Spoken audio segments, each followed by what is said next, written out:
बिस्मिल्लाहिर्रहमानिर्रहीम। दोस्तों, आज हम एक ऐसे पैगाम पर गौर करने जा रहे हैं जो इमामत के नए दौर का पहला रोशन सफा है। ये वो वक्त था जब 18 फरवरी सन 2025 को इमाम शाह रहीम ने अपने वालिद गिरामी मौलाना शाह करीम अल हुसैनी सल्लल्लाहु अलैहि के इंतकाल के बाद पहली बार अपनी जमात और दुनिया से पब्लिकली मुखातिब हुए। हालांकि इससे एक हफ्ते पहले ही तख्त नशीनी के मौके पर मौलाना शाह रहीम ने अपनी जमात को पहले फरमान मुबारक से नवाजा था, लेकिन आज की इस वीडियो में हम उनके जिस मैसेज पर बात करने जा रहे हैं वो दी इस्माइली की वेबसाइट पर पब्लिकली शाया किया गया था। आइए मजीद डिटेल जानते हैं। मौला ने अपने पैगाम के आगाज में सबसे पहले जमात के जज्बात को समझा। उन्होंने कहा कि पिछले 2 हफ्ते पूरी दुनिया के इस्माइली मोमिनीन के लिए बहुत गहरे और जज्बाती रहे। मौलाना शाह करीम के इंतकाल के बाद दुनिया भर से मोहब्बत और इज्जत के अल्फाज आए और इमाम ने इस सब को हैरत और फख्र के एहसास के साथ महसूस किया।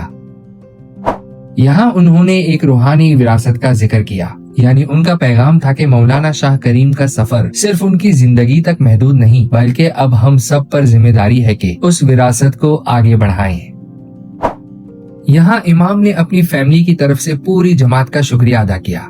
उन्होंने कहा कि लिस्बन और अस्वान के तमाम इंतजामात जिस तरह मुकम्मल हुए वो एक मिसाल है। ये सिर्फ एग्जीक्यूशन नहीं बल्कि एक यूनिटी और डिसिप्लिन का इजहार था।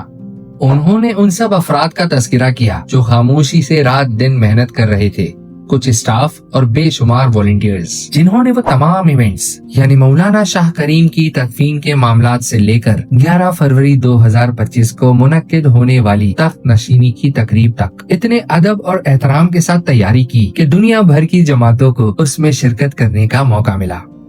इमाम का ये शुक्रिया सिर्फ एक फॉर्मल जेस्चर नहीं था बल्कि एक रूहानी एक्नॉलेजमेंट था। ये एक इमाम का अपनी जमात के जज्बात, वफादारी और खिदमत को इज्जत देना था। यहाँ इमाम ने अपनी फैमिली के तमाम अफराद की तरफ से वॉलंटियर्स और लीडर्स का दिल से शुक्रिया अदा किया।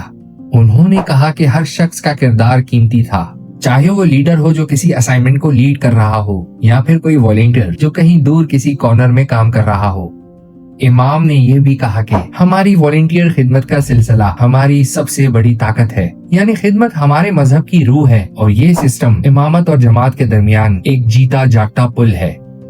उन्होंने कहा कि वो खुद को खुशकिस्मत समझते हैं कि वो इस रज़ाकाराना खिदमत के जज्बे को अपनी जमात के फायदे के लिए इस्तेमाल कर सकते हैं। यानी ये सिर्फ तारीफ नहीं थी, ये एक ट्रस्ट और कंटिन्यूटी का इजहार था।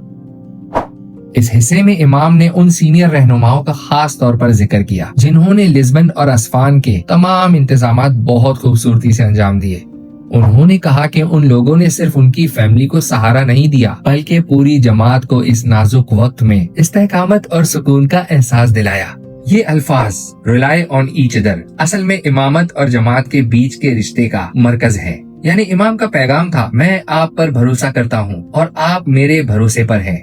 ये भरोसा ही वो नूरानी रिश्ता है जो हमेशा जमात को इकट्ठा रखता है।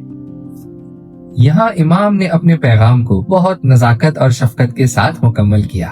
उन्होंने सिंप्लिसिटी और ब्यूटी का जिक्र किया। ये सिर्फ इवेंट्स की खूबसूरती का बयान नहीं था बल्कि उनके इखलाक और आदाब का इजहार भी था। उन्होंने जमात को ये याद दिलाया कि असल खूबसूरती सिंपल, डिग्निफाइड और ग्रेसफुल अमल में होती है और यही इमामत की तालीम का मरकज है। दोस्तों, ये पैगाम सिर्फ एक शुक्रिया नहीं था, ये कंटिन्यूटी और रहनुमाई का पहला कदम था। इमाम शाह रहीम ने अपनी इमामत का आगाज इसी जज्बे के साथ किया कि इमामत और जमात का रिश्ता मजबूत खिदमत और यकीन पर कायम है। दुआ है कि अल्लाह हमें भी ये तौफीक अता करे कि हम अपने इमाम के इस भरोसे के काबिल बने। हम खिदमत, इखलाक और इत्तेहाद के साथ अपनी जिंदगियों को इस नूरानी सफर का हिस्सा बनाएं।